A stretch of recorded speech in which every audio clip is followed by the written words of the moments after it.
Ya está con nosotros el Monseñor Pedro Barreto. Monseñor, bienvenido al programa. Buenos días. Muy buenos días. Y aquí lamentando mucho lo que está pasando en nuestro querido Perú. Y la verdad es que los obispos de todo el país estamos muy consternados por cómo se está desarrollando esta violencia, yo diría fratricida, que definitivamente lo único que causa es dolor, sufrimiento y destrucción. Los obispos del Perú emitimos ayer un comunicado lamentando y rechazando todo atentado contra la vida, venga de donde venga. Y esto lo manifestamos claramente porque en la historia de la humanidad hay una serie de elementos para pensar que está enquistado en nuestro corazón humano este espíritu del mal, de la violencia y de la muerte. Y el ejemplo claro que comentamos ayer en el comunicado es cómo Caín y Abel, dos hermanos, se enfrentan porque había una envidia del hermano. Entonces Caín asesina a su hermano Abel. Creo que este pasaje del libro del Génesis se repite hoy en nuestra historia del Perú.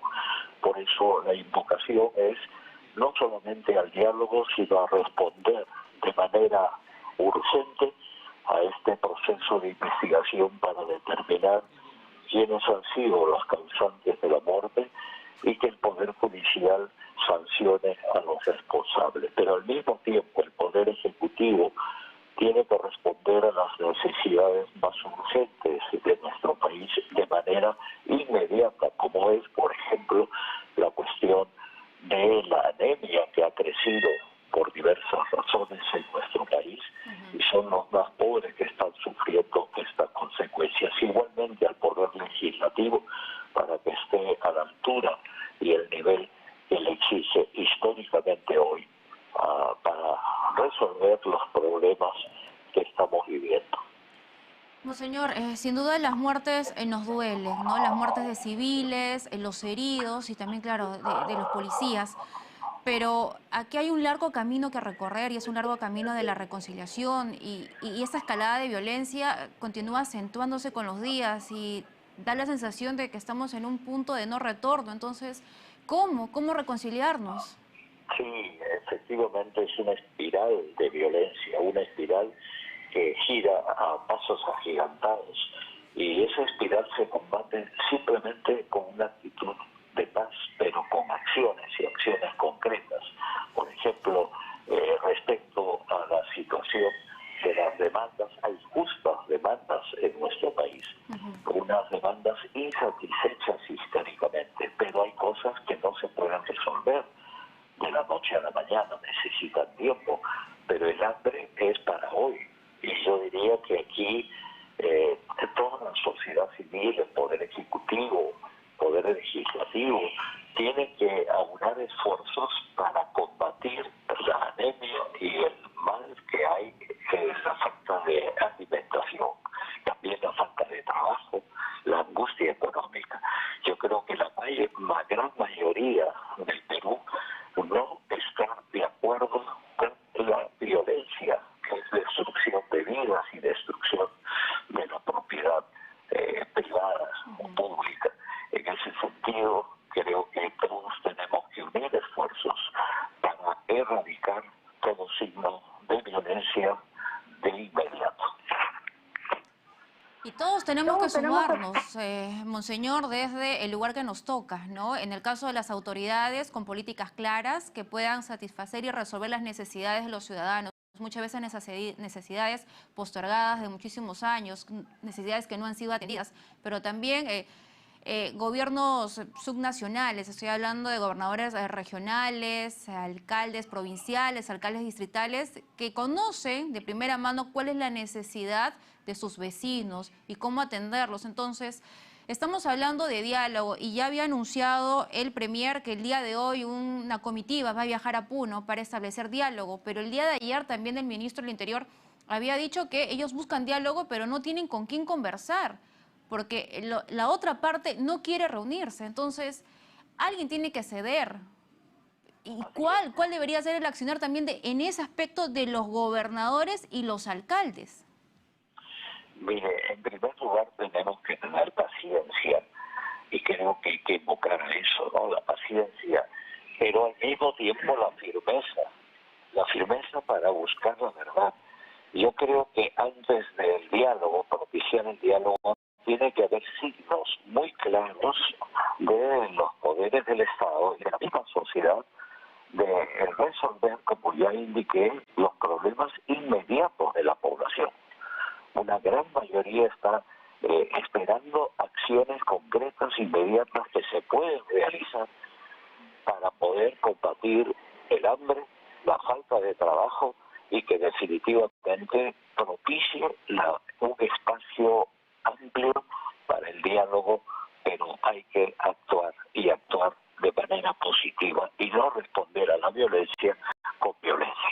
Lo que sí está claro, y decimos en el comunicado de los obispos de Perú, es que tenemos un derecho para protestar y aquí hay demandas justas que nada ni nadie lo puede negar. Sin embargo, cuando ya se construye una vía pública, una carretera, o se quiere tomar un aeropuerto, o que se quiere destruir un bien público, ahí sí las fuerzas de lo que tienen que actuar con justicia, con prudencia, respetando la vida, pero sí rechazar enérgicamente cualquier signo de agresión a la vida y a las personas. Efectivamente, pero también me gustaría preguntarle acerca de el papel del Congreso de la República, porque precisamente en el desempeño que ha tenido el Congreso hemos visto que la mayoría han sido leyes declarativas que, digamos, no resuelven el problema neurálgico de los ciudadanos. Hemos visto iniciativas que nos hacen retroceder en vez de avanzar, como la contrarreforma universitaria, con el caso de la SUNEDU, por ejemplo, solo por citar algunos ejemplos. Pero cuando se habla de fiscalización, muchas veces esto no se ha visto, porque es el Congreso de la República que en su momento otorgó el voto de confianza a gabinetes que estaban siendo cuestionados por sus miembros, porque no cumplían con las expectativas, no cumplían con las hojas de vida intachables, ni con la experiencia de vida. Entonces, ¿cuál es el papel del Congreso en este problema? Este es el problema del país, que hay una política en la práctica que no responden a los grandes y urgentes intereses del Perú. La agenda del Congreso tiene que ser prioritariamente resolver el problema actual que vivimos en el país y dictar leyes en consenso con el Poder Ejecutivo para que podamos verdaderamente enrumbarnos a un camino de paz, de justicia, donde los pobres no solamente sean escuchados, sino sean servidos por las autoridades que democráticamente han sido elegidas para ello. A propósito de las elecciones, ¿no? Hay un adelanto de elecciones, ya se votó en una primera votación y se espera que se ratifique en una segunda, y eso tenemos que estar todos pendientes, todos los ciudadanos. Pero también un hecho que ha marcado mucho tiene que ver con la corrupción. Gobernadores regionales que están con problemas en la justicia, alcaldes provinciales, presidentes de la República. Entonces el ciudadano vota con toda la confianza, muchas veces con escepticismo, pero vota.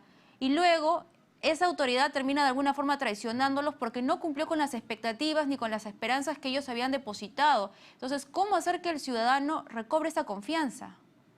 Esa pregunta que usted me plantea, también Papa Francisco en enero del 2018, cuando vino al Perú. ¿Qué pasa en el Perú? Que los expresidentes de la República están o en la cárcel o merodeando la cárcel. Lo dijo hace 4 años exactamente. Entonces, aquí hay que resolver el problema de fondo, que es valores éticos, valores morales que necesitamos, porque el problema del país es un problema moral. Y estamos desmoralizados por esa falta de moral. Y aquí quiero ser muy enfático: cuando ponemos a un lado esos principios y valores que nos unen, que nos dignifican, en el fondo a Dios, Cuando lo ponemos a un costado, cuando prescindimos de él, estamos dentro de este proceso de barbarie, de la violencia, que ciertamente no nos beneficia absolutamente nada, sino que nos deprime, y yo creo que la salida es una decisión conjunta. Basta ya de violencia, basta de enfrentamiento, basta también de promesas incumplidas, y que estamos hablando de un proyecto grande del país que soñamos todos para bien, no solamente de nosotros, sino de las generaciones futuras. Muchas gracias, Monseñor, por traernos este mensaje y este análisis de la situación que estamos enfrentando. Ha sido con nosotros el Monseñor Pedro Barreto. Muy amable. Muchas gracias.